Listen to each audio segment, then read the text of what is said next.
In HM's continued commitment to the health and safety of our clients, their employees, and their families, the second edition in this video series is being provided to address the new guidelines and updated information in this quickly evolving environment.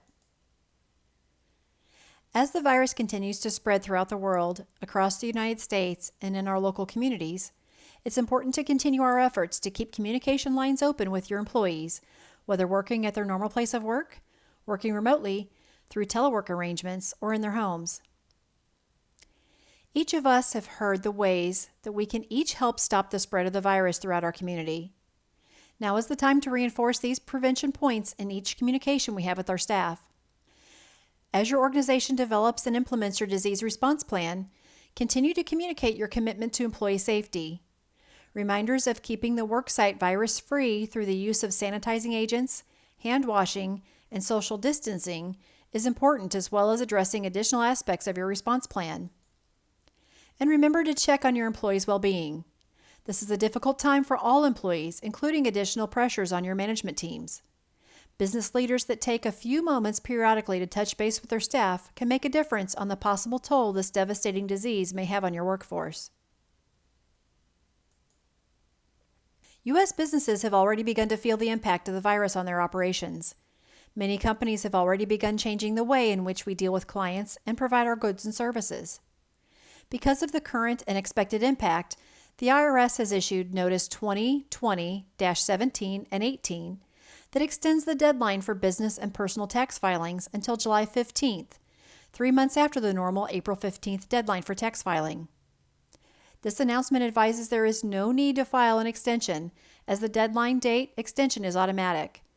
Also, no interest, penalties, or additions for failure to file will be imposed for returns filed on or before July 15th. Our offices have been receiving requests for clarification from employers on many benefits that may be available under their business income policy. Many policies include language excluding benefits for claims incurred due to viruses, bacteria, or other microorganisms such as COVID-19. However, the insurance environment is rapidly changing. Governmental action may affect how policy provisions apply in this pandemic. Please stay tuned for additional notices or information from your insurance carrier in the coming weeks should changes impact your policy language. To support your human resources team, there have been many changes in recent weeks and days related to employee communications and regulations that may impact your staff and how we address this virus internally. On the benefits front, for those with high-deductible health plans, the standard rules for eligibility have been relaxed with IRS Notice 2020-15. This notice provides flexibility for high-deductible health plans to provide health benefits for testing and treatment of COVID-19 without a deductible or cost sharing. Please note this notice only affects testing and treatment related to COVID-19. All other diagnoses and requirements still apply. For those offering a self-funded plan, this flexibility may also be incorporated into your benefit offering. This is a difficult time for many staff members and their families.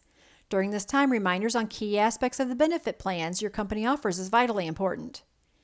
Remind employees of their Employee Assistance Program, plan availability, and benefits should an employee or their family need emotional support or assistance. Testing related to COVID-19 is provided without cost share for fully insured and most self-funded plans.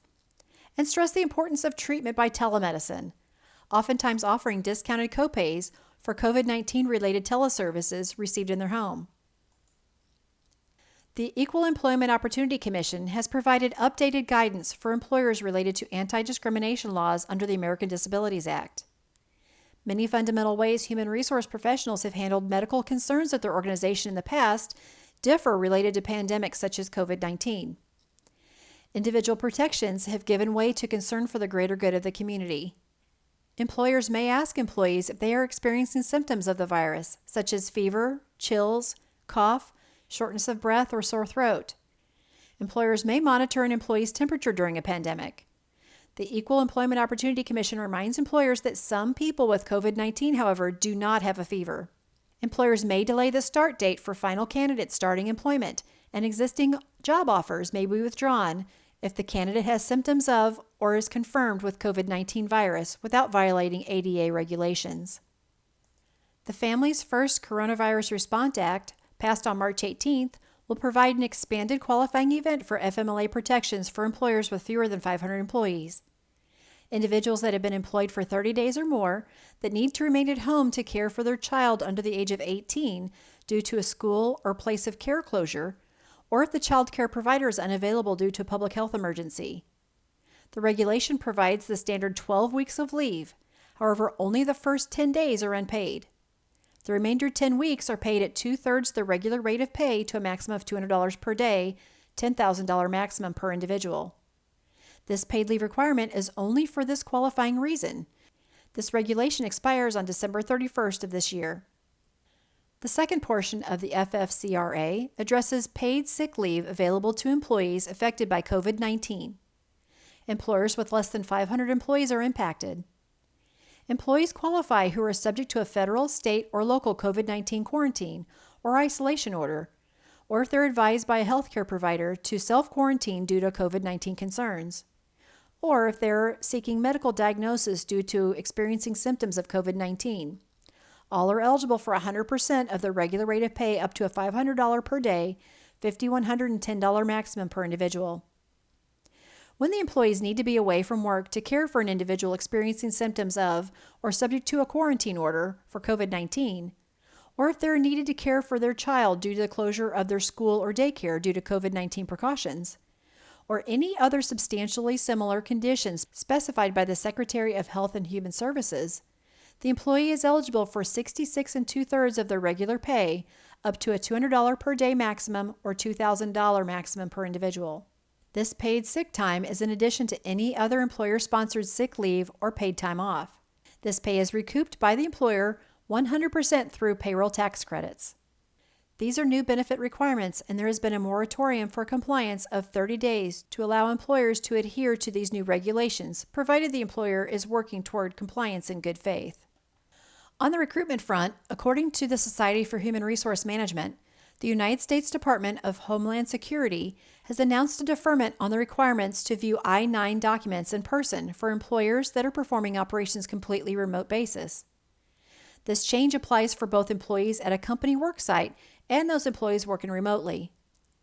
To exercise this option, employers should indicate COVID-19 as the reason for the physical inspection delay in the additional information field in Section 2 of the I-9 form. When normal business operations resume, the 3-day requirement must be met to view the documents in person, with an update on those affected I-9s indicated in the same section. Documents physically examined and the date of the physical examination. These provisions are in effect until May 19th or 3 business days after the termination of the national emergency, whichever comes first. Many employers have been asking many questions related to furloughs and temporary layoffs during this difficult time. Each state administers their own unemployment regulations for workers that work from that state. Employers are encouraged to contact their state's unemployment office for information related to temporary unemployment benefits that may be available. In general, many states allow a mass temporary layoff to be requested from the state. In Missouri, layoffs of less than 8 weeks are permitted under the mass layoff provision. Employers notifying the state of the employees affected by the mass layoff and providing a recall date within 8 weeks allows employees to waive the requirement to qualify for unemployment benefits by not having to seek work during that time. Contact the state in which you have employees that may be affected by a temporary layoff for plan provisions in that state. If a temporary layoff is necessary, many companies have asked how employee benefits are affected. Most insurance carriers are allowing leeway outside of the policy language to allow an employer discretion to continue to pay benefits during a temporary layoff or furlough until the employee returns to work. How premium payments are affected, however, varies by insurance carrier. HM recommends that employers continue to pay for these benefits during times of layoff or furlough to retain benefits during this important time for your staff. Remember, if the layoff may be for a longer period or may be permanent, COBRA notification provisions will apply. As this pandemic continues, it's important to continue to provide communication to your clients and staff.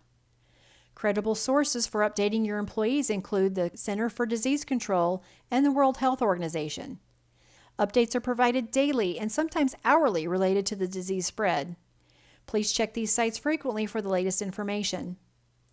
The Equal Employment Opportunity Commission provides updated guidance in addressing COVID-19 in the workplace. The Departments of Labor in each state are available to address any questions or concerns related to unemployment from a temporary layoff or furlough. And the IRS has provided additional guidance related to coronavirus, related to tax implications. And the Department of Homeland Security. The SHRM website addressing the changes impacting the I-9 form completion is available at this website. For employers in Missouri, please share the Missouri Coronavirus Hotline with your staff to address any concerns they may have related to testing and treatment. For those outside of Missouri, please check with your local state health department to see if there may be a hotline available for your staff as well. From our president in Saturday's coronavirus briefing, quote, "We all have a role to play in defending our business and our staff and their families against this virus," unquote. As a business leader, supporting a culture of prevention and social distancing when possible, and reinforcing prevention techniques to your staff will be instrumental in shortening the time frame this crisis may impact our country, your organization, and our families. We hope this information is of assistance as your organization addresses this crisis with your business operations and staff. Your HM partners will continue to monitor the situation and will keep our valued clients updated as additional information becomes available. HM is committed to assisting our business partners through this challenging time. Please reach out to your HM team should additional assistance be needed.